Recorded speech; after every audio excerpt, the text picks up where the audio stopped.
بسم اللہ الرحمن الرحیم۔ السلام علیکم۔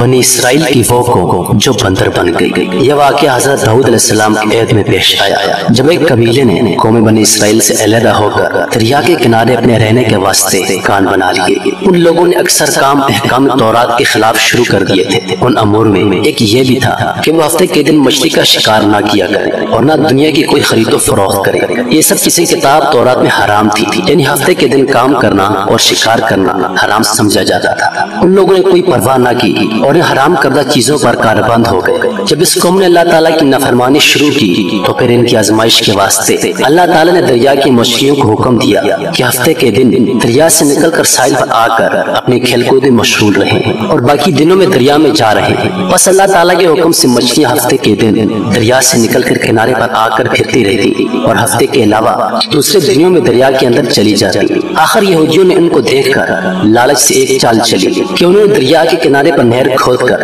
وہاں اپنے جال ڈال دیے، کیونکہ ہفتے کے دن مچھلی دریا سے آ کر کھیل کود کے بعد دوبارہ دریا میں واپس چلی جاتی تھی۔ آخر وہ سب ہفتے کے دن نہر میں جال ڈال کر رکھتے اور صبح اٹھ کر اتوار والے دن مچھلی کو اپنی ضرورت اور آرزو کے مطابق پکڑ کر کھا لیتے۔ انہوں نے اپنی دانست میں چال چلی کہ دریا کے کنارے سے پانی کاٹ لائے کہ مچھلیاں وہاں آ کر رہی ہیں، لیکن ان کی یہ چال بھی کام نہ آئی اور مچھلی اتوار سے پہلے وہاں سے نکل کر واپس دریا میں چلی جاتی تھی۔ پھر ان لوگوں سے رہا نہ گیا اور وہ ہفتے کو اپنی نکالی ہوئی نہر کا راستہ ان مچھلیوں کے لیے بند کر دیتے اور اتوار کی صبح اسی نہر سے مچھلی پکڑ کر کھا لیتے اور اپنی دانست میں بڑی دانشمندی سے کام لے کر اللہ کو چمکا دیا۔ لیکن اللہ تو ان کی تدبیروں سے خوب آگاہ تھا کہ وہ جیسا کر رہے تھے اپنے لیے عذاب الہی کو دعوت دے رہے تھے۔ ان لوگوں میں تین فرقے ہو گئے، ایک ان میں وہ تھے جو شکار کرتے تھے اور دوسرے لوگ وہ تھے جو باز آ گئے تھے، نافرمانی سے برابر منع کرتے رہے تھے، اور تیسرے وہ تھے جو منع کرنے سے تھک گئے تھے اور منع کرنا چھوڑ دیا تھا۔ لیکن وہ بہتر تھے جو برابر منع کرتے اور منع کرنے والوں نے شکار کرنے والوں سے ملنا چھوڑ دیا تھا اور کہا کہ کیوں نصیحت کرتے ہیں ان لوگوں کو کہ جن کو اللہ ہلاک کرے، ان پر عذاب مسلط کرے۔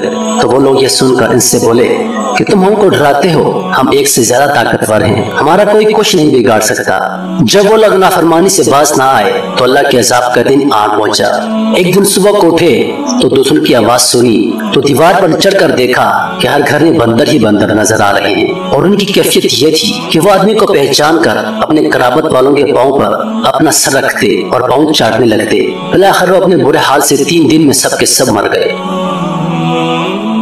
اے مومنو، نافرمانی کے سبب اللہ تعالیٰ کے حکم سے بنی اسرائیل کے چہروں کو مسخ کیا گیا، یعنی ان کی شکلیں بندروں جیسی ہو گئی، اور ہم لوگ چونکہ خاتم النبیین کی امت میں ہیں اس لیے زمانے میں گناہ کے باوجود حضور صلی اللہ علیہ وآلہ وسلم کی وجہ سے ہمارے چہرے مسخ نہیں کیے جا رہے۔ لیکن یاد رہے کہ قیامت کے دن اس نافرمانی کی سزا ذلت مسخ سے کم نہ ہوگی۔ اللہ پاک ہم سب کو سمجھنے اور نیک اعمال کرنے کی توفیق عطا فرمائے۔ پیارے دوستو، امید کرتا ہوں کہ آپ کو یہ ہماری ویڈیو پسند آئی ہوگی۔ مزید ویڈیوز دیکھنے کے لیے ہمارے چینل کو سبسکرائب کریں اور چینل پر موجود بیل کے بٹن کو دبائیں تاکہ نوٹیفیکیشنز کے ذریعے ہماری ویڈیو سب سے پہلے آپ کو پہنچے۔ اپنی دعاؤں میں یاد رکھیے گا۔ اللہ پاک آپ سب کا حافظ و نگہبان۔ والسلام۔